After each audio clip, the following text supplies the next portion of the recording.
Selamat sore saudara sekalian, bersyukur boleh kembali mengikuti satu pembahasan ini sama-sama biarpun kita tidak semua bisa ada di satu ruangan yang sama. Kita akan membahas tentang penghiburan Roh Kudus, tetapi konteks yang saya mau masukkan ada di dalam kesulitan hidup yang kita alami. Saya mau bagi ini di dalam 3 sudut pandang, kesulitan yang mungkin dialami oleh orang-orang percaya juga tentu saja untuk kita semua di dalam usia apapun mengalami kesulitan ini, dan kita mau melihat bagaimana Roh Kudus memberikan penghiburan di tengah keadaan ini. Ini jadi pembahasan kita untuk hari ini, lalu nanti ada tanya jawab jika ada di antara saudara yang masih belum mungkin belum bisa mengerti atau masih belum setuju dengan apa yang dibagikan lalu ingin memperjelas, saudara silakan bertanya. Saudara bisa kirim pertanyaan saudara di chat ya untuk nanti dibahas. Tentu dari tim Aufi bisa memilih pertanyaan mana yang akan diprioritaskan. Jadi ya kalau pertanyaan saudara tidak diprioritaskan karena ada pertanyaan lain yang dirasa lebih mendesak, yaitu yang akan lebih dulu dipilih. Nanti setelah itu baru akan ada breakout room dan saudara bisa mengikuti pembahasan di situ. Sebelumnya mari kita sama-sama berdoa. Ya Bapa di surga, kami menyerahkan diri kami untuk melihat keindahan dari pekerjaan Roh Kudus. Roh yang memberikan pengharapan, Roh yang memberikan kehidupan yang baru, dan Roh yang memberikan penghiburan kepada umat Tuhan. Kami bersyukur karena ketika Kristus naik ke surga, Tuhan tidak membiarkan kami yatim piatu. Tuhan tidak membiarkan kami tanpa dirimu, maka Tuhan mengirimkan Roh Kudus. Kami bersyukur untuk itu. Kami merayakan kembali turunnya Roh Kudus esok hari, dan kami bersyukur boleh membahas tema penting mengenai Roh Penghibur. Yesus Kristus sendiri memberikan penjelasan mengenai Roh Penghibur kepada murid-murid, dan kami rindu boleh mendapatkan pengertian yang juga dimiliki oleh para murid. Tuhan berkati hamba-Mu yang membagikan bahan hari ini, dan Tuhan berkati setiap kami, sehingga setiap firman-Mu mendapatkan tempat di hati yang sudah disiapkan oleh Roh Kudus, sehingga kehidupan kami menjadi kehidupan yang dipakai untuk memuliakan Tuhan. Kiranya Tuhan senang atas apa yang kami kerjakan dalam hidup sesuai dengan pembentukan firman yang Tuhan berikan kepada kami. Dan kami rindu kami bukan saja mengerti tentang siapa Roh Kudus, tapi kami juga menyadari satu fakta, bahwa Roh Kudus bekerja di dalam hidup kami senantiasa, dan adalah sukacita besar bagi kami untuk menyadarinya. Kiranya Tuhan berkenan memberikan pertolongan, membimbing kami melalui Roh Kudus-Mu. Dalam nama Tuhan Yesus kami berdoa. Amin. Baik saudara, kita akan membahas 3 aspek dari kebudayaan kita yang akan mendesak kita untuk bisa dibentuk dengan cara yang salah ya. Kita bisa jadi orang yang masuk ke dalam keadaan yang sulit, despair, dan bahkan mengalami keadaan yang putus asa di tengah-tengah tawaran dari kebudayaan kita. Tentu ini bukan usaha untuk melihat kebudayaan dengan cara negatif ya. Saudara tidak diizinkan di dalam kekristenan untuk melihat melihat kebudayaan sebagai sesuatu yang hanya negatif. Ada begitu banyak hal yang indah dan penting di dalam kebudayaan, dan itu tentu harus kita pahami juga. Nah, tapi saudara sekalian, kebudayaan kita juga bisa membuat ada efek terhadap pembentukan kita jika kita tidak sadar tentang apa yang sedang terjadi. Kalimat yang sangat penting dikatakan oleh seorang bernama Tim Keller ya, ketika dia mengatakan bahwa kesulitan manusia ada di dalam kebudayaan kita, kebudayaan sekarang adalah karena kita tidak melihat kebudayaan itu sebagai salah satu aspek di mana hal paling utamanya adalah Tuhan. Jadi ketika kita menjadikan kebudayaan itu segalanya dan apa yang ada di dalamnya menjadi pengganti Tuhan, nah itu berarti kita menyiksa diri bukan dengan kebudayaan tapi dengan penyembahan berhala. Dan penyembahan berhala ini adalah berarti ketika kita menggantikan apa yang harusnya ada di dalam level ciptaan dengan Tuhan. Ini problemnya sebenarnya. Jadi penyembahan berhala kalau kita lihat di dalam kitab suci itu bukan tema masa lalu. Itu bukan kesulitan orang-orang di zaman kuno yang tidak lagi dimiliki sekarang. Sekarang pun kita mengalami hal yang sama. Kita ada di dalam keadaan menyembah berhala, dan berhala yang dimaksud adalah ketika kita menjadikan ciptaan itu Tuhan. Jadi kita mendedikasikan hidup kita kepada ciptaan dan bukan Tuhan. Dan saudara, ini bukan cuma teori. Oh, saya tahu nggak boleh menjadikan ciptaan itu Tuhan. Tapi kita tidak pernah bisa lepas dari tindakan itu sebenarnya. Ini tindakan yang kita tidak bisa hindarkan kecuali kita mendapatkan pembentukan dan penebusan dan pembentukan dari Tuhan. Jadi kita ini helpless ya, kita tidak bisa lepas dari mentuhankan ciptaan apapun itu. Dan kita akan jatuh dari satu berhala ke berhala lain tanpa punya kekuatan untuk keluar.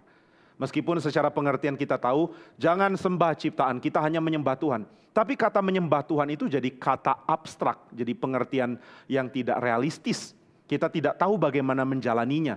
Nah ini problemnya, jadi ini jadi kesulitan yang kita tidak bisa lepas darinya. Nah sekarang saya akan membahas tentang 3 hal tentang kebudayaan yang kita bisa sikapi dengan cara yang salah. Sehingga kita menjadi orang-orang yang masuk ke dalam keadaan despair, putus asa, bahkan berada dalam keadaan yang sangat berat gitu ya di dalam hidup. Dan ini tidak terhindarkan, entah kita usia muda kah atau tua, ini adalah aspek yang kita harus gumuli, kita harus jalani. Sesuatu yang sulit tetapi harus kita hadapi. Nah bagaimana roh yang Tuhan Yesus janjikan memberikan penghiburan di tengah-tengah keadaan ini? Maka saya akan bahas bagaimana tema roh sebagai penghibur itu menjadi tema yang diparalelkan ya, dipasangkan dengan kesulitan yang ada. Tentu ada banyak kesulitan dalam hidup, kita tidak bahas satu-satu, tetapi saya mau bahas 3 yang paling umum akan membuat kita berada dalam kesulitan karena kebudayaan kita sekarang. Nah yang pertama adalah kita ini hidup di dalam kebudayaan yang penuh dengan penemuan ya, culture of discovery. Kita ada di dalam kebudayaan yang temukan banyak hal. Kita menemukan banyak penemuan teknologi baru, banyak alternatif untuk energi, dan banyak penemuan-penemuan lain yang mempermudah hidup. Jadi kita hidup di dalam culture of discoveries. Ada begitu banyak penemuan yang membuat kemanusiaan sangat maju. Nah saudara, kesulitan berada di dalam kebudayaan seperti ini adalah kita bisa terbentuk tanpa sadar. Kita bisa terbentuk menjadi orang-orang yang hidup di dalam kebudayaan yang sudah masuk ke dalam keadaan puncak, arrival. Ini problem besar ya. Ketika saudara melihat kebudayaan kita sebagai kebudayaan yang menemukan banyak hal baru untuk kehidupan yang lebih baik, sepertinya tidak ada lagi penghalang untuk kita menikmati hidup dengan lebih baik. Jadi kalau kita mau misalnya usia lebih panjang, ada cara sebenarnya kalau kita mengikuti dengan baik, mungkin ada cara dengan pemberian gizi yang lebih baik atau perawatan kesehatan yang lebih baik atau apapun itu. Nah kita ingin menyelesaikan masalah kebodohan. Oh ada banyak cara untuk mentransfer informasi dengan lebih cepat. Ada begitu banyak cara lah untuk mengatasi masalah manusia. Sehingga di dalam kebudayaan kita sekarang sepertinya semua permasalahan itu bisa ditemukan solusi. Banyak orang yang masih heran dengan misalnya cepatnya vaksin untuk pandemi, untuk virus COVID ini ditemukan. Lalu orang-orang yang mengerti mengatakan itu nggak terlalu sulit. Bukan sesuatu yang sulit lagi. Zaman dulu mungkin perlu waktu yang sangat panjang untuk bisa temukan cure, untuk bisa temukan vaksin untuk pandemi penyakit yang ada menyebar. Tapi sekarang tidak, sekarang jauh lebih cepat. Nah jadi saudara, manusia bisa berada di dalam keadaan terbentuk bahwa segala sesuatu itu sudah mencapai final. Kita tidak lagi perlu menanti. Semua permasalahan itu bisa diatasi dengan teknologi. Teknologi menjadi satu pegangan untuk mengatasi banyak masalah. Dan makin kita belajar tentang kemampuan aplikatif dari teknologi, dari dunia saintifik yang dikembangkan, saudara akan sadar bahwa memang benar kok, banyak permasalahan manusia yang sudah bisa ditemukan jawabannya. Yang penting ada orang konsentrasi di situ, ada orang yang membiayai, maka apapun bisa terjadi. Kalau dibilang, oh nanti bisa ada krisis bahan bakar. Ya saudara, sekarang orang cuma senyum dan mengatakan, nggak ada krisis bahan bakar. Kita bisa cari bahan bakar alternatif dengan sangat mudah. Kasih uang, kasih orang kesempatan research, dan dalam berapa lama akan ketemu alternatifnya. Jadi nggak ada yang sulit. Di dalam kebudayaan kita, apapun ada cure, apapun ada solusi yang bisa ditemukan dengan ya waktu yang lumayan cepat. Nah apakah ini salah? Tentu tidak. Tapi akhirnya kita terbentuk dengan kebudayaan arrival, kebudayaan sudah tiba. Tidak lagi mengerti apa itu menanti. Penantian menjadi hal yang asing. Ini jadi efek yang bisa terjadi. Nah saudara, apa yang bikin menderita sih? Apa sengsaranya dengan kebudayaan yang seolah segala sesuatu itu sudah sampai kepada puncaknya? Ini kan sesuatu yang manusia terus idam-idamkan. Oh nanti suatu saat akan ada keadaan yang lebih baik. Saya ingat ketika saya masih SD, itu ada show namanya Beyond 2000. Nanti katanya di tahun 2000 akan ada mobil terbang. Ya sampai sekarang belum ada sih ya, tapi itu bukan hal sulit. Kalau kamu mau mobil terbang ya bisa. Jadi bukan lagi misteri, cuma masalahnya ya biayanya masih mahal, belum ada perusahaan yang membuat itu secara massal sehingga harganya masih tinggi.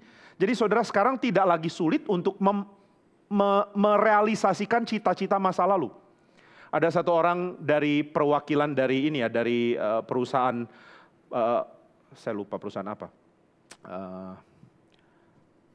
Saya lupa lah, ada salah satu perusahaan pesawat tempur di Amerika, ada beberapa yang paling, Lockheed mungkin. Nah, ada satu utusan dari perusahaan pembuat pesawat tempur Amerika, lalu pewawancaranya tanya dia, ini diwawancarai sekitar tahun 2000-an atau 2001. Apakah mungkin kita membuat pesawat tempur dengan kecepatan yang begitu tinggi, mungkin 5-6 kali kecepatan suara, tetapi dengan teknologi menghindari radar dan dengan akurasi bom atau akurasi senjata from air to ground, atau kemampuan mengatasi serangan ground to air yang paling canggih, apakah itu mungkin? Jawaban dia adalah kamu tinggal kasih spek, mau pesawat tempur model apa, tapi jangan lupa kasih duitnya. Kasih spek dan kasih duit, kita akan bangun. Tapi kalau dibangun, ada yang mau beli nggak? Kalau kami buat pesawat tempur model begitu, Amerika mau biayai nggak? Satunya mahalnya bukan main. Jadi dia mengatakan sekarang ini bukan masalah kekurangan teknologi, sekarang kekurangan duit. Kita bisa bikin pesawat tempur canggih seperti apa, tetapi kamu bisa bayar atau enggak. Nah, ini yang dia lontarkan di awal abad 21. Jadi saudara, sekarang ini kita menemukan bahwa teknologi manusia begitu melampaui pikiran kita, paling tidak pikiran di zaman dulu. Sehingga kita tidak lagi ada di dalam keadaan menantikan impian, menantikan kebudayaan yang baik. Kayaknya semua udah bisa terbentuk sekarang. Kalau saudara bilang, oh enak ya kalau kita bisa liburan di tengah hutan, tapi menikmati teknologi perumahan yang canggih. Tapi di tengah hutan, bisa nggak? Bisa. Tinggal ada uangnya nggak? Nah, jadi tidak ada lagi yang heran, tidak ada lagi beyond. Kalau orang dulu mengatakan, apa yang terjadi setelah abad 21? Sekarang kita sudah berada di dalam keadaan mengatakan, saya nggak perlu pikir masa depan terjadi apa, kayaknya sekarang sudah bisa ditemukan deh. Nah, jadi saudara, kita tidak lagi ada di dalam kebudayaan menanti. Lain dengan dulu orang menantikan kapan ya kita bisa menemukan ini, menemukan itu, bisa hidup di dalam level hidup yang lebih tinggi. Kalau ada orang sakit bisa disembuhkan.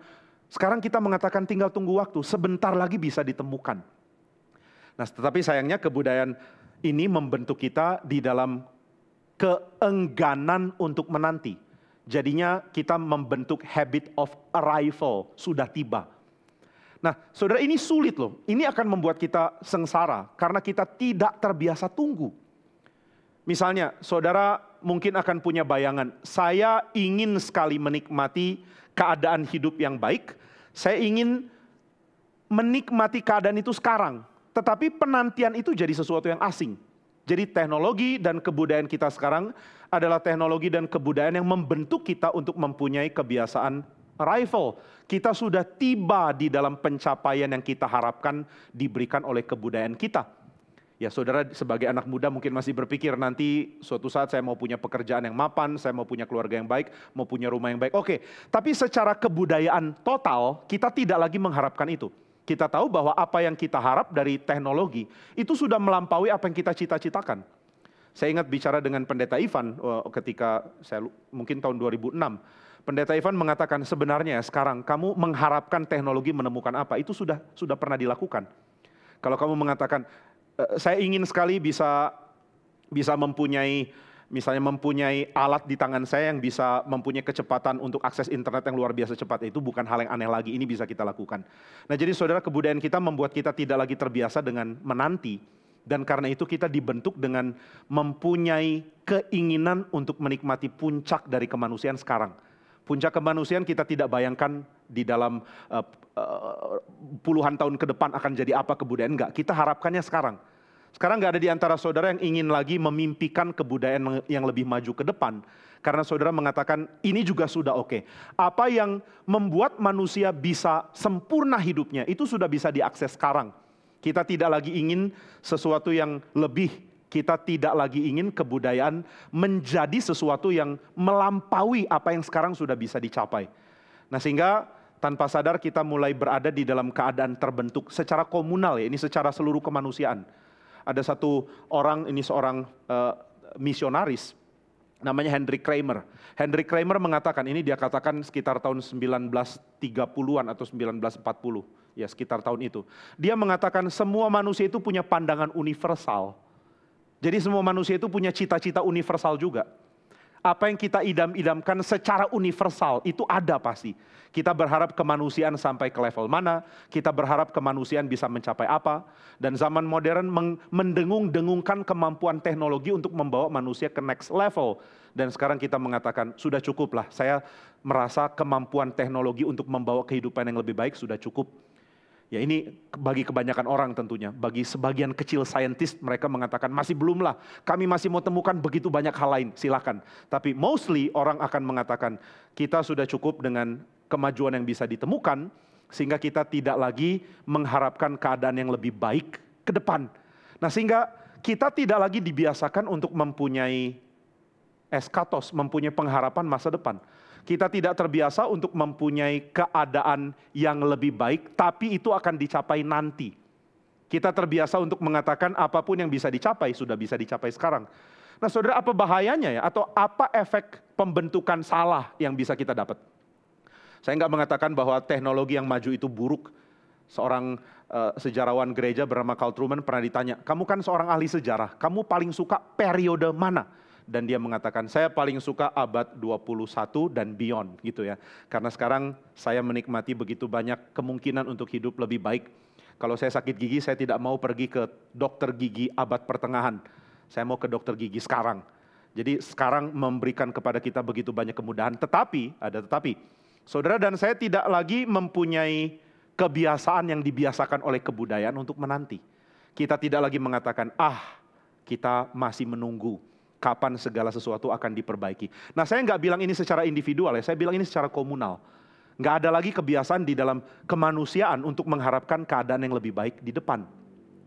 Saudara tidak menemukan show seperti ini jadi sesuatu yang membuat excited, membuat senang banyak orang. Ini sesuatu yang tidak lagi diharapkan. Nah jadi apa yang kita bisa alami dari pembentukan kebudayaan model begini ya. Kebudayaan model begini akan membuat kita terbentuk dengan pengharapan sekarang, nggak ada pengharapan bahkan. Saya ingin apapun yang kemanusiaan bisa capai ya tercapai sekarang. Tidak ada ruang yang dibiasakan oleh kebudayaan kita untuk eskatologi, untuk kebiasaan mengharapkan masa depan. Atau dengan kata lain, tidak ada lagi pengharapan. Nah saudara ini unik ya, kita tidak lagi punya pengharapan bukan karena kita tidak punya pegangan lagi. Biasanya orang akan mengatakan, there is no hope. Tidak ada lagi pengharapan karena keadaan sudah terlalu buruk. Tapi ada seorang bernama Gerhard Sauter, seorang teolog dari Jerman. Dia mengatakan, pengharapan itu tidak pernah hilang di saat buruk. Saudara, keadaan buruk itu tidak mematikan pengharapan ya. Kalau keadaanmu buruk, ya pengharapan nggak hilang. Pengharapan itu hilang kalau keadaan sudah baik dan kita tidak mau kejar apa-apa lagi. Kalau kemanusiaan kita sudah cukup, kalau teknologi yang dikembangkan sudah cukup, kalau masyarakat di dalam dunia ini sudah mencapai level tertinggi dari kebudayaan yang kita harap, ya itu sudah cukup. Sekarang kita tinggal berharap ada pemerataan secara teknologi, pemerataan secara keuangan, dan ya hal-hal seperti itulah. Maka kita tidak lagi punya pengharapan, dikatakan oleh Gerhard Sauter, karena tidak ada lagi yang kita harapkan berkembang dari kebudayaan secara umum. Nah sehingga kita tidak lagi punya kebiasaan eskatos, kita tidak lagi punya pengharapan. Nah ini yang membuat kita akhirnya kita akhirnya menginginkan kehidupan yang baik sekarang. Misalnya, kalau saudara dibentuk dengan pola pemikiran budaya seperti ini, saudara tidak lagi mengharapkan keadaan yang baik di luar apa yang manusia bisa capai. Saudara hanya akan mengatakan, apa yang sudah dicapai oleh sebagian orang di sebagian negara, juga saya mau capai di sini. Enak ya orang yang tinggal di Eropa, atau yang tinggal di Jepang, atau yang tinggal di negara maju lain, mereka sudah punya teknologi ini, kapan Indonesia punya? Paling itu yang kita ingin. Tapi kita tidak lagi mengatakan sebagai manusia di seluruh dunia, entah kamu dari negara semaju apapun, kita masih mengharapkan ini loh. Nggak ada lagi pengharapan. Yang kita harap adalah apa yang sudah engkau nikmati, juga saya mau nikmati. Kapan dinikmati? Di sini. Bagaimana cara nikmatinya? Ya secepatnya lah. Jadi cita-cita kita sangat pendek. Kita punya cita-cita adalah apa yang orang sudah nikmati. Level hidup tinggi, level hidup teknologis, level hidup nikmat, level hidup mewah yang sudah dimiliki orang lain. Itu yang saya mau adopsi. Aku ingin kejar itu. Saudara, ini bukan hope. There is no hope dengan cara begini. Nah, Roh Kudus hadir itu untuk memberikan kepada kita satu kebiasaan spiritual yang penting, namanya kebiasaan spiritual menanti. Menanti itu berkait dengan pengharapan. Penghiburan itu selalu disertai dengan penantian. Tuhan Yesus mengatakan, aku akan datang segera, tapi sebelum aku datang ada Roh Kudus. Jadi Roh Kudus tidak untuk menggantikan Kristus selama-lamanya. Roh Kudus ada untuk membuat Kristus yang absen tetap ada bersama dengan murid sampai dia datang kembali kedua kalinya. Jadi Roh Kudus tidak menggantikan Kristus. Ini bukan pergantian selamanya. Sebelum Kristus balik kembali, sebelum Kristus datang kembali, Roh Kudus akan hadir. Dan Kristus berjanji akan datang kembali. Nah, jadi yang dilakukan Roh Kudus apa dong? Yang dilakukan Roh Kudus adalah menolong kita menanti. Jeremy Begbie mengatakan kalimat yang sangat bagus. Dia mengatakan bahwa Roh Kudus itu reshapes us by retiming us. Roh Kudus membentuk kita dengan mengajar kita untuk melihat waktu dengan lebih beda. Timingnya itu dimundurkan dengan kesadaran bahwa penantian tetap ada. Dan apa yang kamu harapkan jadi sempurna itu belum datang. Jadi saudara tidak bisa bilang teknologi adalah juru selamat yang sudah dinikmati oleh negara-negara maju. Tinggal tunggu kapan Indonesia mencicipi itu. Belum. Negara maju pun harus tetap berharap. Karena bukan itu pencapaian tertinggi dari kemanusiaan. Manusia masih kurang banyak aspek yang hanya Tuhan bisa berikan. Itu sebabnya kita perlu belajar berharap. Bagaimana belajar berharap? Hanya ketika Roh Kudus membentuk kita. Roh Kudus membentuk kita dengan memberikan bijaksana baru atau satu model spiritual yang namanya spiritual menantikan. Menanti the true arrival. Menanti kedatangan yang sejati. Kedatangan yang sejati bukan kedatangan dari pencapaian teknologis yang paling efisien dan paling maju sekarang. Bukan. Penantian, kedatangan sejati itu adalah ketika Kristus datang kembali. Kita sekarang sedang hidup dalam penantian. Nah, mode hidup penantian ini penting. Kalau tidak, saudara tidak akan mungkin punya ketenangan dan sukacita. Karena mode hidup non penantian, mode hidup arrival, mode hidup kedatangan, arrival ya, kedatangan. Mode hidup kedatangan itu membuat kita tidak lagi punya space, punya tempat untuk berharap. Dan itu akan menyengsarakan. Jadi kalau saudara bilang hidup saya sangat kosong, saya merasa gelap, saya nggak ada kesenangan. Karena apa ya? Karena apa yang saudara harap atau apa yang saudara ingin terjadi dalam hidup ternyata tidak terjadi dan saudara tidak ingin menunggu lagi. It's now or never. Kalau enggak sekarang ya habislah saya. Kalau aku tidak bisa bahagia sekarang, aku akan depresi. Loh, kenapa depresi? Ya karena cuma sekarang ada kemungkinan untuk bahagia. Memang enggak bisa nanti. Enggak bisa. Saya sudah capek menanti. Loh, menanti berapa lama? Saudara tahu penantian di dalam kitab suci itu penantian yang ditolong oleh Tuhan di dalam berjalan di dalam penantian itu. Tuhan tidak membiarkan kita menanti sendiri. Menanti sendiri itu sangat stres, sangat menakutkan. Maka Tuhan kirim Roh Kudus untuk membuat kita bersama dengan Roh Kudus menanti kedatangan kedua Kristus. Nah, kalau tidak begini kita akan mengalami kesulitan yang sangat besar. Kenapa? Karena kita ingin kehidupan yang dipenuhi di sini. Tetapi Roh Kudus memberikan kita pengharapan yang melampaui kematian. Mati baru pengharapan disempurnakan. Nah, ini tidak ada di dalam ide kemajuan teknologi apapun. Kebudayaan kita sebaik apapun itu tidak memberikan kita bijaksana dan juga memberikan kita spiritualitas untuk menanti kesempurnaan setelah kematian. Sekarang banyak orang akan mengatakan, saya ingin kehidupan saya mencapai kesempurnaan di usia sekian. Tapi saudara, nggak ada orang bisa puas dengan hidupnya karena makin bertambah usia, dia mungkin bisa mencapai banyak hal yang dia impikan. Tapi dia juga sadar bahwa tubuhnya mengalami kemerosotan misalnya. Dia tidak bisa menikmati kelimpahan yang dia mau karena ada hal-hal yang diambil dari dia juga. Selagi dia menjalani hidupnya di dalam usia yang makin lama makin panjang. Saya ingat perkataan salah satu om saya, dia mengatakan dulu waktu masih muda uang beli makanan kurang. Boleh makan apapun tapi nggak ada uang. Sekarang setelah saya tua, uangnya ada, beli makanan apapun bisa. Tapi dokter bilang, nggak boleh makan ini, nggak boleh makan itu. Terus kapan dong bahagia? Ini kalimat dia ucapkan sambil bercanda, tapi kalau dipikir-pikir ya ini kalimat benar. Kalau saudara ditanya ya, kira-kira puncak hidupmu ada di mana? Nih kalau ditanya sama anak muda ya, kira-kira puncak hidupmu itu kalau umur berapa? Mungkin ada yang bilang, nanti umur 40 itu adalah the golden age of life. Nanti saudara sampai umur 40 akan mengatakan, nggak juga ya. Kayaknya bukan di sini, ya tunggu lagi, tunggu sampai 50, tunggu sampai 60.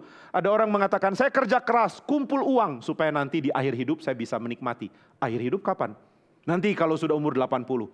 Sudah umur 80 banyak uang juga nggak bisa nikmati apa-apa. Uangnya habis dipakai untuk ke dokter, untuk perbaiki ini, perbaiki itu. Kekuatan untuk jalan sudah nggak ada. Jadi hidup kita jadi kayak meaningless loh. Nggak ada golden era di dalam hidup. Ketika saudara muda, saudara belum sukses tapi mempunyai fisik yang baik. Ketika saudara tua, saudara sukses secara finansial, tapi ya fisik saudara mengatakan, lu boleh kaya tapi gue udah gak bisa bertahan gitu ya. Jadi kapan dong kesempurnaan hidup? Saudara bayangkan kalau Tuhan mengatakan kesempurnaan hidup ada dalam kebangkitan. Loh, siapa yang sanggup menanti sampai kebangkitan? Lalu seluruh hidup ini gunanya untuk apa dong? Ya untuk menanti. Menanti sambil bekerja tentunya. Nanti kita lihat aspek yang berikutnya. Menanti. Menanti apa? Menanti kesempurnaan yang Tuhan mau kerjakan. Nah itu yang dilakukan Roh Kudus.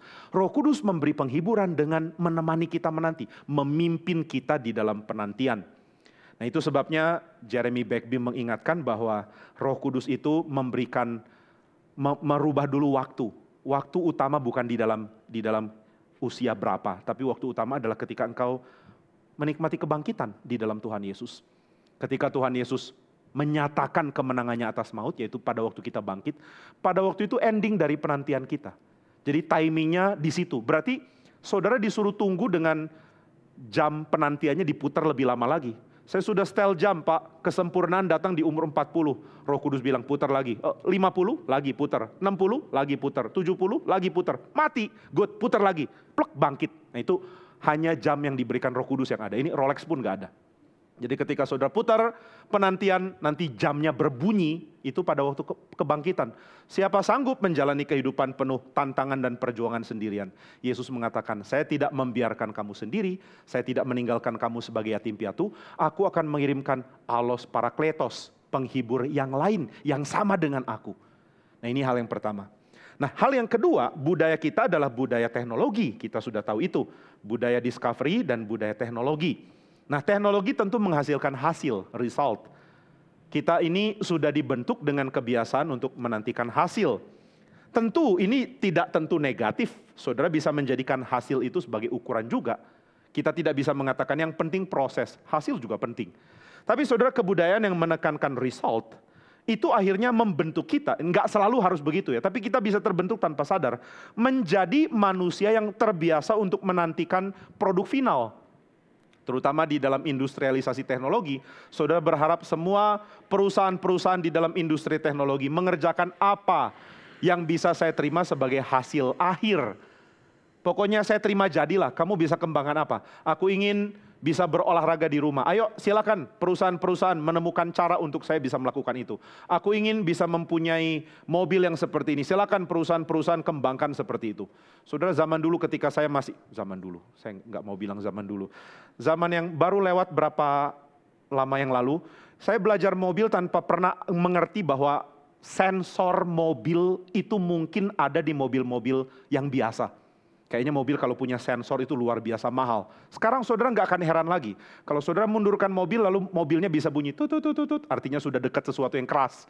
Lalu saudara tanya, keren banget nih mobil, pasti harganya 1 miliar. Enggak, ini mobil murah. Mobil murah kok bisa ada sensor begini? Ya karena perusahaan-perusahaan teknologi sudah membuatnya menjadi mass product. Dan apapun yang mass product pasti murah. Jadi saudara sudah bisa terima produk akhir yang bisa saudara nikmati. Nah kita terbentuk untuk menerima produk akhir. Sayangnya ini dibiasakan terlalu berlebihan. Sehingga kita tidak lagi terbiasa untuk menerima fakta. Bahwa kita masih dapat produk yang setengah matang dan kita harus bentuk lagi. Saudara ketika Tuhan memberikan manusia bumi ini, Tuhan tidak memberikan produk matang ya. Tuhan sengaja lakukan itu loh. Tuhan tidak memberikan bumi yang sudah penuh dengan kota-kota sempurna. Tuhan tidak tempatkan Adam di sebuah kota. Adam, aku menempatkan kau di Bandung. Bandung kan kota yang paling sempurna ya. Ya, Tuhan tempatkan Adam di Bandung. Ini kota sudah ada mallnya, sudah ada balai kota yang bagus, sudah ada tempat main anak-anak, juga ada sarana bermain untuk umum, sarana nongkrong, ada jalur sepeda yang secara rasional bisa dibuat untuk berdampingan dengan mobil. Ini Bandung yang bukan sekarang. Bandung yang sekarang punya jalur sepeda yang membuat mobil itu jadi bajai. Sudah ngerti maksud saya, jalur sepedanya mengambil jalur mobil sehingga orang bingung. Ini nggak bisa loh mobil jalan tanpa ambil jalur sepeda. Lalu kalau mobil harus jalan dengan ambil jalur sepeda, terus jalur sepedanya di mana? Nggak ada jadinya, jadi ini membingungkan sekali. Tapi umpama ya, saudara bisa bayangkan, andai kata Tuhan menciptakan dunia yang sudah ada kota jadi. Lalu Tuhan taruh Adam, Adam inilah kota. Adam tinggal tanya, apa fasilitasnya? Fasilitasnya kolam renang, untuk anak ada? Ada. Ada untuk berapa kapasitas anak? Kamu bisa punya ratusan anak. Sudah disiapkan semua. Lalu ada tempat pendidikan, perpustakaan umum, pokoknya semua sudah beres. Saudara kalau cari perumahan juga kayak begitu kan. Ini perumahan sudah menyediakan semua. Atau cari apartemen. Apartemen ini ada fitness center, ada tempat kolam renang, ada keamanan, ada segala macam. Saudara nggak mungkin masuk ke sebuah apartemen yang pemiliknya atau perusahaannya mengatakan, ya apartemen ini apartemen setengah jadi. Jika engkau masuk kamu harus tambah pintunya dulu, lalu pasang AC sendiri. Oh iya ledeng belum ada, kamu harus usahakan sendiri. Nggak ada loh. Jadi kita terbiasa dengan produk akhir sehingga kita tidak terbiasa untuk menangani hidup yang harus diurus. Nah banyak anak muda jatuh di dalam keadaan menderita dan sulit karena hal seperti ini. Saya tidak bilang kita dengan mudah bisa jalani hidup, tapi saya juga mengingatkan bahwa dibentuk untuk menganggap sepele atau take for granted. Apa ya take for granted? Pokoknya anggap begitu saja bahwa saya harusnya mendapatkan end product. Itu yang membuat banyak orang mengalami kesulitan dan penderitaan loh. End product. Saudara ingin berteman dengan teman yang sudah sempurna jadi. Bukan yang lagi dalam pembentukan. Saudara ingin dia sempurna. Saudara ingin gereja yang sempurna. Saudara ingin masyarakat yang sempurna. Saudara ingin teman makan mie yang sempurna. Saudara ingin mie yang sempurna. Pokoknya segala sesuatu nggak boleh ada cacat lagi. Saya mau terima end product. Dan ketika saudara menyadari bahwa diri saudara pun belum end product, saudara mengalami kesulitan. Kok saya kayak begini? Kok lingkungan kayak begini? Kok tempat kerja kayak begini? Akhirnya kita mulai dihinggapi dengan berbagai penderitaan. Karena kita ingin ada end product. Saya ingin produk jadi. Kenapa perusahaan ini belum jadi? Kenapa gereja saya belum produk jadi? Kenapa rekan-rekan saya belum produk jadi? Kenapa mereka masih banyak kekurangan? Kenapa hidup saya masih banyak kekurangan? Kenapa ya hidup harus bergumul? Kenapa harus berjuang? Tapi saudara, Tuhan tidak pernah taruh kita di dalam dunia yang end product loh. Tuhan memang ingin kita untuk membentuk kebiasaan recreation. Ini yang dibiasakan oleh Roh Kudus. Roh Kudus hadir untuk memberikan kita satu alternatif hidup. Yaitu hidup dengan kebiasaan recreation. Recreation ini bukan rekreasi jalan-jalan ya. Mencipta jadi baru. Dari yang sudah ada dibentuk lagi jadi baru. Saudara melihat tanah lalu jiwa seni saudara muncul lalu bikin bentukan dari tanah yang kemudian dikeringkan jadi hasil tanah liat misalnya. Atau saudara punya jiwa musik lalu saudara ingin ada alat yang kalau saudara mainkan bisa menyuarakan nada yang bagus. Ini semua yang dilakukan manusia sehingga kebudayaan bisa muncul. Manusia berusaha bentuk apa yang mentah menjadi lebih mungkin untuk membuat dia menggunakannya secara praktis.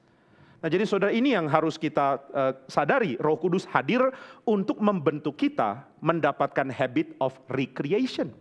Sehingga ketika saudara melihat hal yang sulit dan masih mentah, saudara mengatakan ya inilah gunanya Tuhan memimpin saya. Saya berguna di sini. Tuhan panggil saya supaya saya berbagian di dalam ya penciptaan ulang yang Tuhan lakukan. Maka ketika saudara melihat kesulitan, saudara mengatakan, ya memang inilah tugas manusia. Manusia memang ada di tempat yang masih mentah. Lalu dia dipakai Tuhan, karena Roh Kudus bekerja pakai dia, untuk menciptakan hal yang baru. Membuat jadi baik, membuat jadi teratur, membuat jadi limpah, membuat jadi damai. Apakah manusia yang buat? Tentu bukan, Roh Kudus. Tapi Roh Kudus bekerja lewat manusia. Nah ini yang menjadikan penghiburan besar buat kita. Tuhan kerja lewat saya. Sehingga saya dilibatkan di dalam proyek Tuhan, di dalam penciptaan baru, recreation. Nah berarti kita sedang dibentuk oleh Tuhan untuk punya mentalitas recreation, bukan punya mentalitas end product. Ketika kita melihat teman kita belum beres, ya kita mengatakan bagianku untuk menegur mungkin, atau memberikan contoh semampu saya, atau berdiskusi dengan dia apa yang terjadi pada hidupmu. Bukan mengeluh kemudian bicara di belakang dia mengatakan heran ada orang Kristen kayak begini. Orang reform loh kok kayak begini. Memang reform udah end product ya. Nggak ada end product di dunia ini ya. Semua lagi dibentuk oleh Tuhan. Nah maka waktu kita bilang kenapa gereja seperti ini. Kenapa orang Kristen seperti ini. Roh Kudus akan menolong kita untuk keluar dari penderitaan itu loh. Karena menderita loh. Kalau saudara terus komplain melihat lingkungan tidak beres. Saudara sendiri akan menderita. Saudara sendiri akan tertekan. Dan saudara akan sadar, wah kalau gitu saya tinggal tunggu end product, tapi end productnya belum datang-datang. Kapan dong? Ya kapan ya, Tuhan mau pakai kita untuk kerja loh. Kerja sesuai dengan bagian yang Tuhan mau kerjakan lewat kita. Nah maka Roh Kudus datang sebagai roh penghibur. Waktu dia bekerja memakai kita dan melalui kita menjadikan proyek recreation, penciptaan ulang yang dia rencanakan terjadi. Saudara bumi ini tidak jadi baru otomatis ya. Saudara lihat ya, orang yang cuma duduk lalu tunggu semua beres itu bukan orang yang baik. Pokoknya saya tunggu semua beres. Makanya menjadi pasif itu sebenarnya tanda kekanak-kanakan. Pasif itu kekanak-kanakan. Tunggu semua beres lah. Kalau semua sudah beres saya senang. Kalau belum beres saya kritik. Saudara, justru dipakai Tuhan untuk berbagian di dalam proyek Dia untuk penciptaan kembali. Tuhan yang sedang menata segala sesuatu. Dan Tuhan mau pakai kita. Kenapa hidup kita penuh kesulitan? Mungkin salah satunya adalah karena kita mengharapkan produk jadi. Dan kita tidak membentuk diri kita dengan fakta bahwa kita ada di dalam keadaan yang masih mentah, yang masih belum beres, dan bagian kita adalah untuk berbagian bersama, tentu dipimpin oleh Tuhan ya, bersama Tuhan untuk membereskannya. Nah ini yang kita bisa lihat di dalam aspek yang kedua. Sama ya, seperti kalau seorang ibu lihat anaknya yang masih kecil lalu mengatakan, waduh ini anak gak bisa apa-apa, jalan gak bisa, lari gak bisa, ngomong gak bisa. Sudah saya tunggu produk jadi. Gak bisa dong. Ini ibu dan ayah harus berbagian membentuk anak ini, mendewasakan anak ini, memelihara, melatih, mengajar. Sampai dia bisa menjadi manusia yang tahu bagaimana berkomunikasi dan seterusnya. Ini yang kedua. Nah kemudian yang ketiga, budaya kita adalah budaya teknologi yang membuat kita terbiasa dengan mode virtual assistant. Sudah tahu virtual assistant ini saya pakai tentu sebagai sebuah sindiran untuk budaya kita. Kita ada di dalam budaya berkomunikasi, tapi berkomunikasi secara memanipulasi atau secara menggunakan. Saya berkomunikasi dalam pengertian menggunakan. Nah ini yang kita bisa bilang sebagai culture of virtual assistant. Saudara bisa lihat ada virtual assistant, ada Hi Google, kemudian ada Siri, ada Alexa yang bukan anak saya. Dan saudara tanya apapun kepada dia dan saudara akan tanya dengan berharap untuk menggunakan, bukan untuk berkomunikasi sebenarnya. Ketika saudara tanya misalnya, hai Google, apakah ada apotek yang buka? Google akan jawab, ada apotek buka jam segini, di sini, hati-hati penutupan jalan, jaga jarak, pakai masker misalnya. Ini bukan komunikasi, saudara tidak merasa sedang bercakap-cakap dengan seorang manusia kan? Dan dia tidak balas itu, lalu saudara balas lagi. Aduh makasih ya udah perhatian, lalu dia balas lagi. No problem lah, aku kan temanmu gitu ya. Kalaupun dia ngomong itu ya diprogram untuk itu. Dia mempunyai kemampuan belajar di dalam level artificial intelligence dia untuk berespons kepada kita. Nah saudara, kita terbiasa berkomunikasi dengan cara itu, dengan alat-alat gadget di sekeliling kita. Saudara terbiasa untuk pencet-pencet layar HP saudara dengan bertujuan untuk menggerakkan dia melakukan sesuatu. Ini mode komunikasi yang dibiasakan di dalam hidup kita ketika kita berinteraksi dengan gadget kita. Tentu sekali lagi ini bukan sesuatu yang buruk. Kita tidak selalu harus melihat ini sebagai sesuatu yang meniadakan kemanusiaan kita. Tapi kalau kita tidak melihat alternatif pembentukan yang lain, ini bisa menjadi the end of our humanity. Kita tidak terbiasa berinteraksi dengan orang, kita terbiasa berinteraksi dengan gadget. Dan cara kita interaksi dengan gadget adalah satu arah. Saya punya keinginan dan gadget itu harus mentaati. Saya punya pendapat dan tugas dari gadget itu, tugas dari virtual assistant kita adalah untuk menampung kita. Pernahkah saudara dibangunkan oleh virtual assistant? Biasanya saudara panggil, hai Google, kali ini Google yang bilang, hai Jimmy, gue mau ngomong. Gitu ya. Saya lagi tidur dibangunin, hai Jimmy saya mau nanya dong. Nggak akan pernah. Dia ada untuk kita berkomunikasi, kita mengekspresikan diri dan tugas dia menerima. Nggak ada imbal baliknya gitu. Ini bukan percakapan, saudara tidak bercakap-cakap dengan Siri, dengan hai Google, dengan Alexa yang bukan anak saya. Ini harus jelas ya, harus komplit. Nah ini yang terjadi ya, saudara dan saya terbiasa dibentuk di dalam kebudayaan seperti ini. Kita ada di dalam halfway communication, kebiasaan berkomunikasi satu arah. Nah ini bisa membuat kita gagal menikmati apa itu komunikasi sejati. Sehingga kita bisa berada di dalam keadaan sangat sulit. Susah untuk bergaul, susah untuk berjumpa dengan orang. Susah untuk membuka diri karena orang tidak seperti Google Assistant. Orang tidak seperti virtual assistant, mereka bisa mengkritik kita, mereka bisa tidak setuju dengan kita, dan mereka berhak untuk itu. Dan kalau kita tidak terbiasa dengan itu, kita akan kesulitan.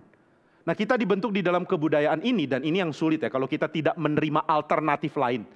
Maka saudara yang sangat penting dalam sebuah kebudayaan adalah adanya alternatif yang lain. Kalau saudara dibiasakan dengan kebudayaan yang satu warna, saudara terbentuk dengan cara itu dan nggak ada cara lain. Nggak ada hal lain yang membentuk saudara.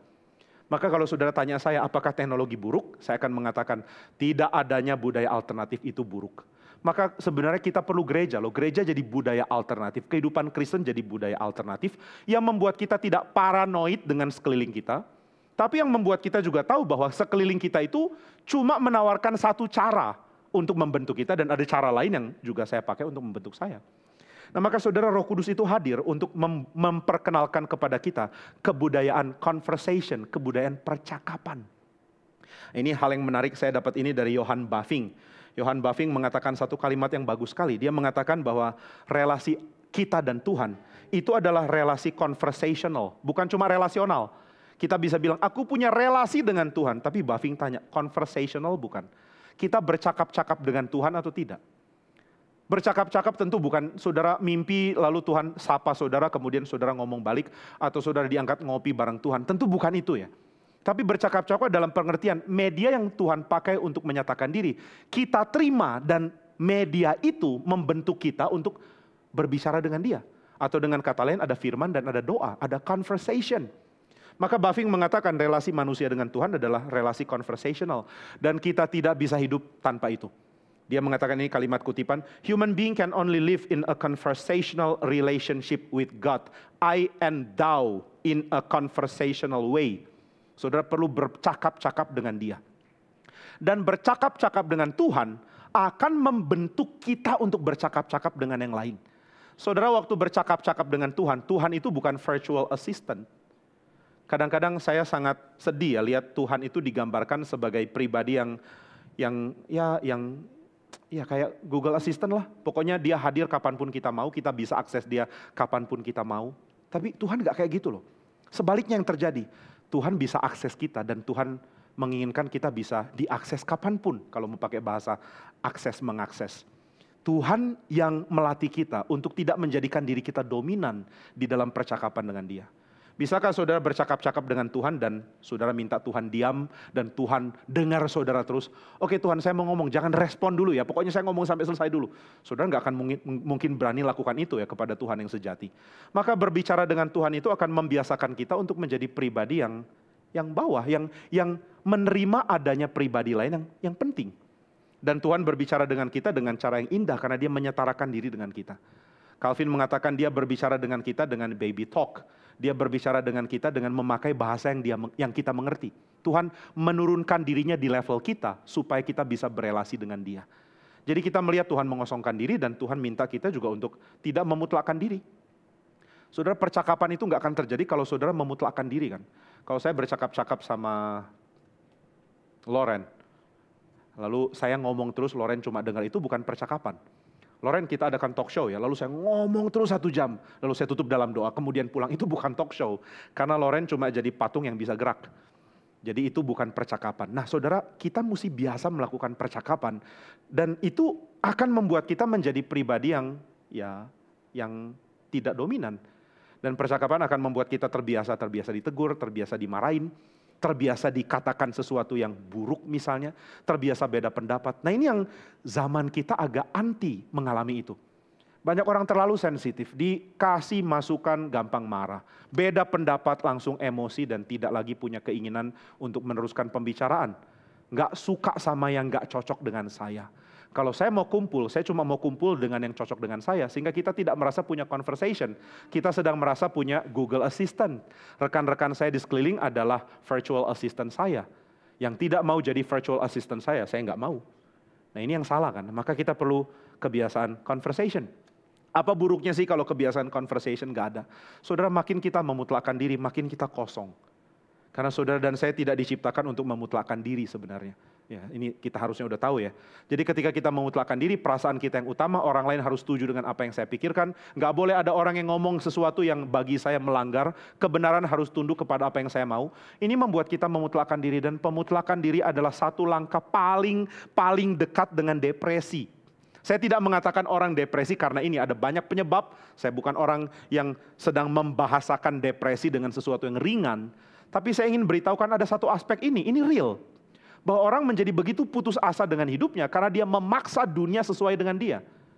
Dan ya dunia nggak bisa sesuai dengan dia. Dan itu membuat dia sangat sakit hati.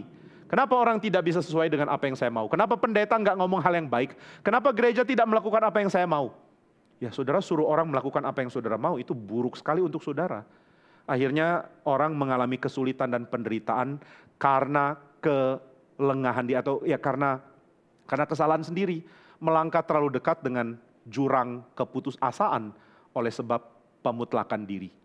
Nah ini jadi renungan yang kita bisa pikirkan. Budaya kita, budaya yang membiasakan culture of virtual assistant, tetapi Roh Kudus datang untuk memberi penghiburan. Memberi penghiburan di dalam apa?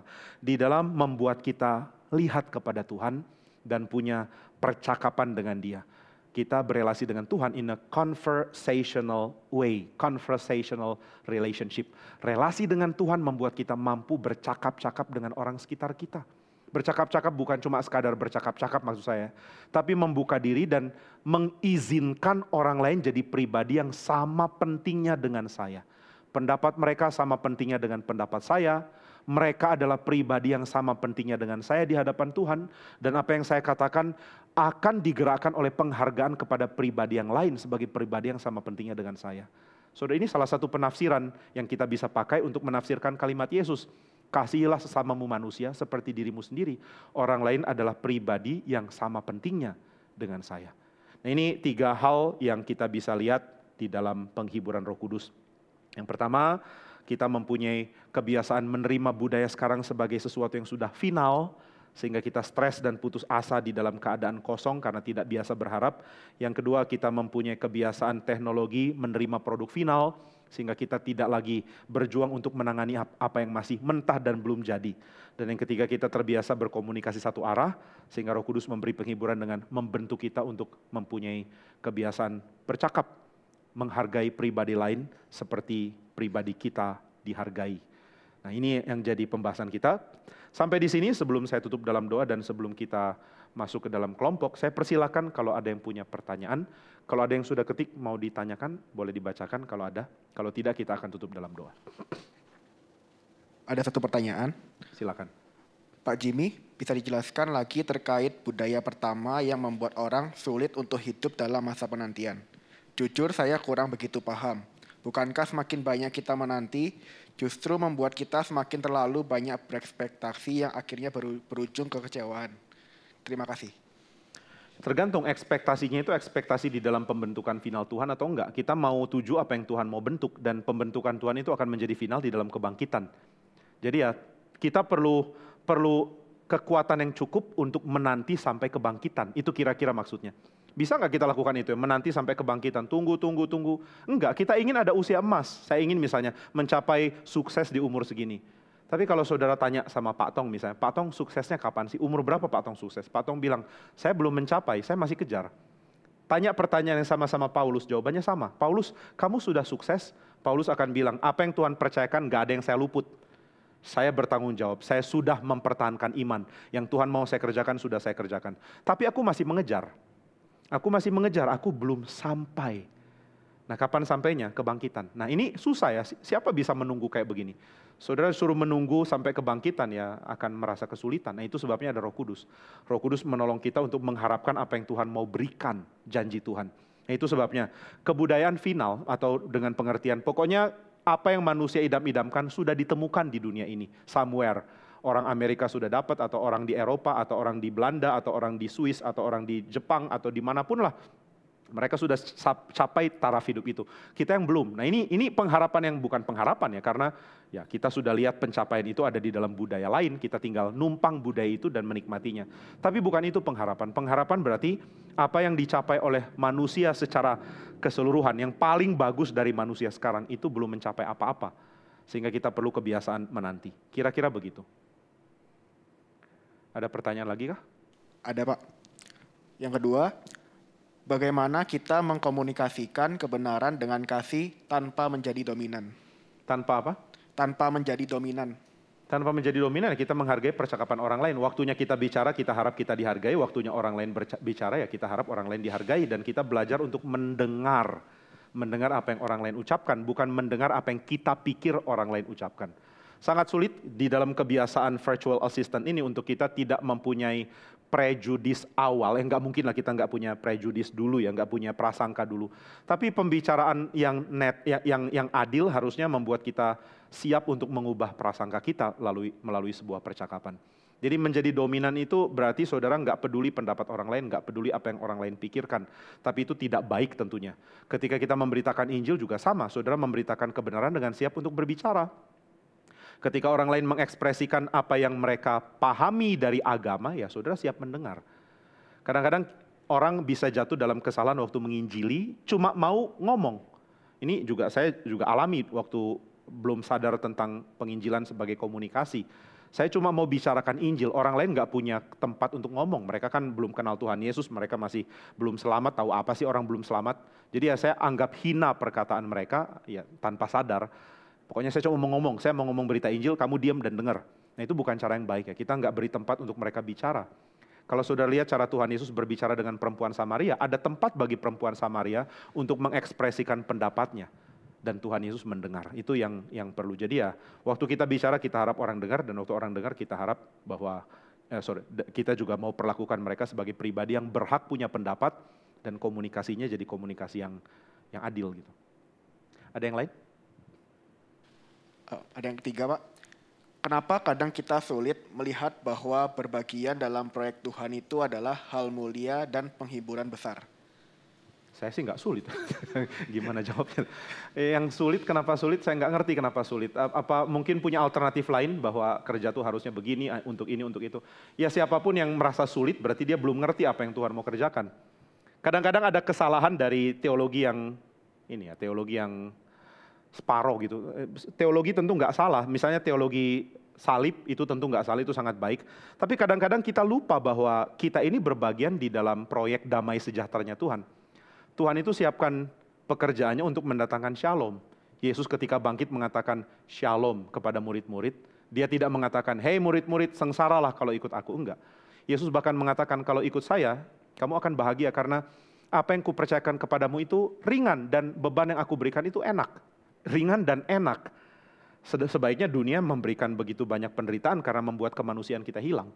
Miriplah dengan orang Israel jadi budak di Mesir, lalu Tuhan mengatakan, saya bebaskan kamu, kamu menyembah saya dengan rela karena saya sudah bebaskan kamu, dan saya janjikan damai sejahtera di tanah Kanaan.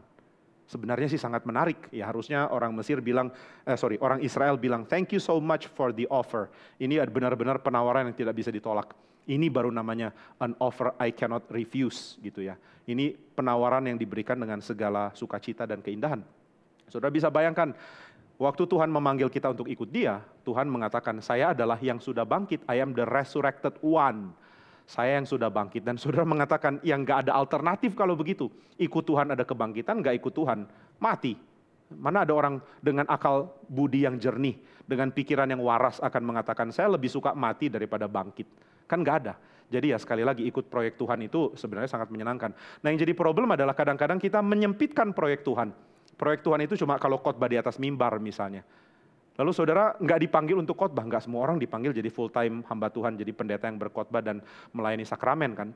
Lalu saudara mengatakan, wah saya susah loh kalau dipanggil jadi pengkhotbah karena bukan di situ bidang saya. Bidangmu apa? Bidang saya mau buka toko misalnya. Ya sudah, jadikan tokomu proyek Tuhan dong. Gimana caranya ya nanti waktu lain kita bicara ini. Ada pertanyaan lain silakan. Apa maksudnya gereja menjadi budaya alternatif bagi kita? Bukankah harusnya menjadi yang utama? Kita nggak bisa bilang gereja jadi budaya utama kalau dalam pengertian bahwa kita harus hidupi kehidupan bergereja terus-menerus, bukan. Tapi kalau utama dalam pengertian apa yang kita pahami dari nilai-nilai kekristenan itu diterapkan di luar, ya benar. Maka yang saya maksudkan gereja tentu adalah komunitas ketika kita datang menyembah, itu harus jadi alternatif, nggak jadi utama. Kenapa? Karena ketika kita ada di dalam dunia ini, kita tidak bertemu dengan orang-orang Kristen. Kita mempunyai kekristenan yang kita jalankan dengan cara yang beda. Waktu kita ada di gereja dengan waktu kita ada di dunia. Ini bukan munafik atau dua muka ya. Waktu saudara ada di gereja, saudara berharap, dan itu wajar untuk diharapkan, bahwa semua orang sudah percaya Tuhan Yesus. Saudara dengan wajar misalnya menyiapkan makanan di sini, umpama ada waktu untuk bersekutu dan makan-makan, meskipun itu bulan puasa. Tapi saudara nggak akan lakukan itu di luar. Jadi kekristenan tentu harus diterapkan di mana-mana, tapi kehidupan gerejawi ini jadi kebudayaan alternatif. Maksudnya kebudayaan alternatif adalah saya lihat pembentukan dari dunia ini, dari teknologi itu sangat relevan. Saudara dibentuk untuk lebih efisien karena teknologi misalnya. Saya yakin di antara saudara nggak ada yang lebih pilih untuk mengendarai keledai karena lebih mirip dengan konteks perjanjian baru ketimbang pesan gokar misalnya. Nggak boleh sebut merek, sorry. Jadi saudara akan lebih pilih naik keledai karena itu lebih kontekstual dengan perjanjian baru? Tentu enggak.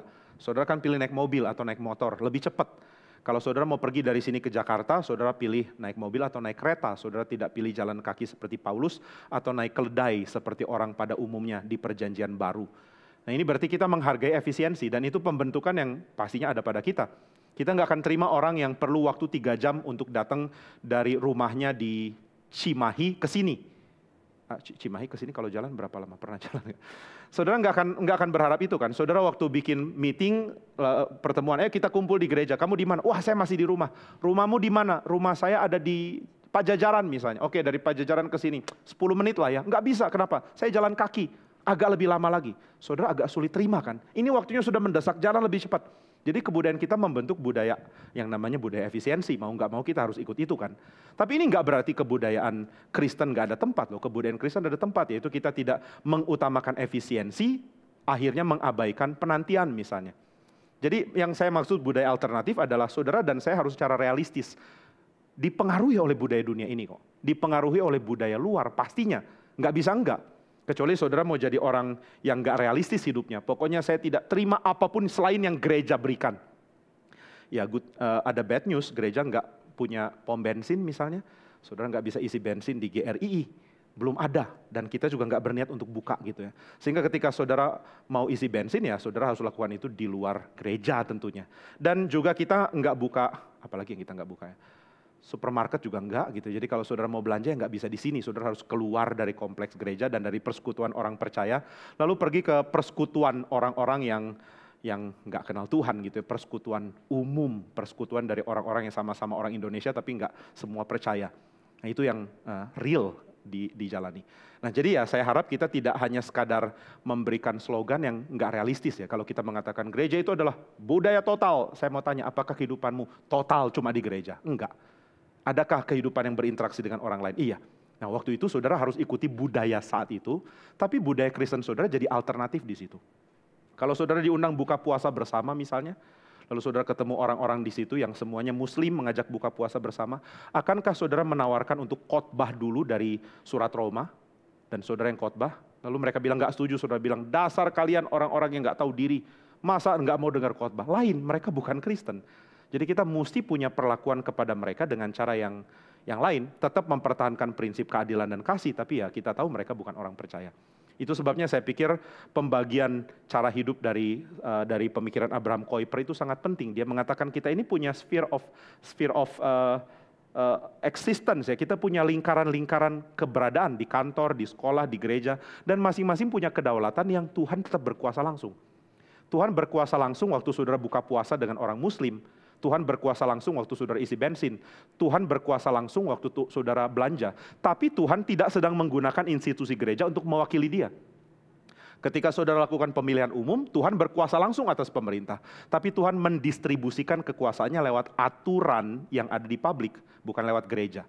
Demikian ketika saudara di dalam dunia pendidikan, Tuhan berkuasa langsung di dunia pendidikan, tapi Tuhan tidak mewakilkan kepenguasaannya lewat gereja untuk masuk ke dunia pendidikan, tapi orang Kristen yang masuk ke dunia pendidikan. Itu sebabnya gereja tidak bikin partai politik dan gereja tidak seharusnya ada partai politik atas nama gereja, tetapi partai politik harus ada dan Tuhan berkuasa langsung di situ. Nah itu yang mungkin perlu kita dalami lebih baik sehingga kita bisa bagikan pengertian yang lebih seimbang tentang hidup kita. Ada yang lain?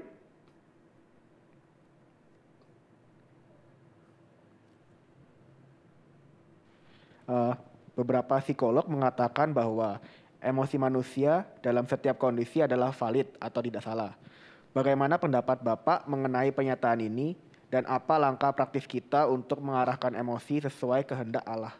Saya nggak nangkep gimana, boleh diulangi? Oh diulangi ya. Beberapa psikolog mengatakan bahwa emosi manusia dalam setiap kondisi adalah valid. Adalah salib. Valid. Ya, valid. Atau tidak salah, Pak? Kamu bisa nangkep saya enggak ya? Saya perlu tukeran telinga sama kamu. Iya. Bagaimana pendapat Bapak mengenai pernyataan ini? Dan apa langkah praktis kita untuk mengarahkan emosi sesuai kehendak Allah? Yang dimaksud valid apa? Tidak salah, Pak. Jadi emosi manusia tuh dalam Valid. setiap kondisi itu tidak salah. Tidak salah. Iya. Emosi manusia dalam setiap kondisi tidak salah itu maksudnya gimana? Nah ini nggak tahu, Pak. Lain. Kayaknya dunia psikologi juga harus mengakui etika kan, maksudnya kalau saudara ketemu orang lalu lagi ngobrol baik-baik, terus saudara emosi langsung pukul meja, kayaknya ya kita nggak bisa bilang itu valid ya. Saya nggak tahu maksudnya valid di situ atau...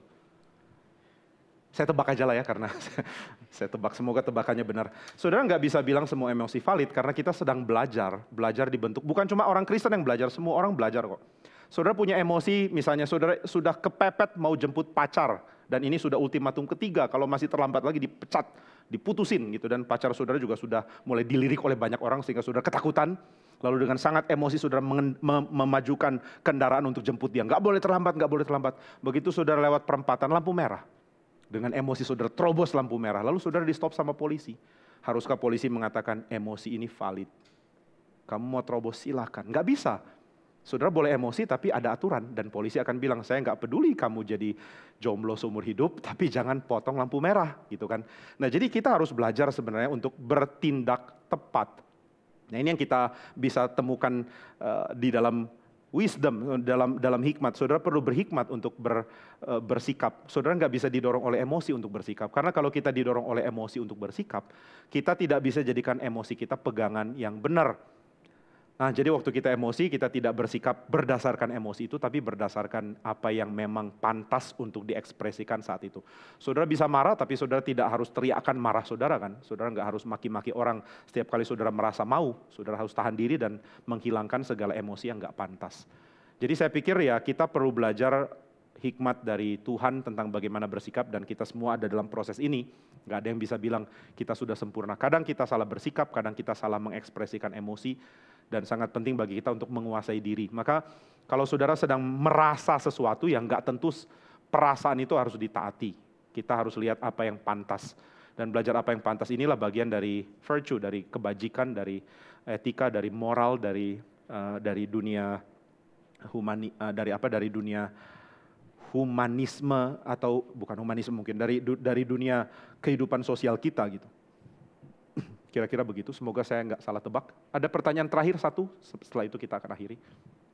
Mohon maaf kalau ada yang lain belum terbaca dan dijawab.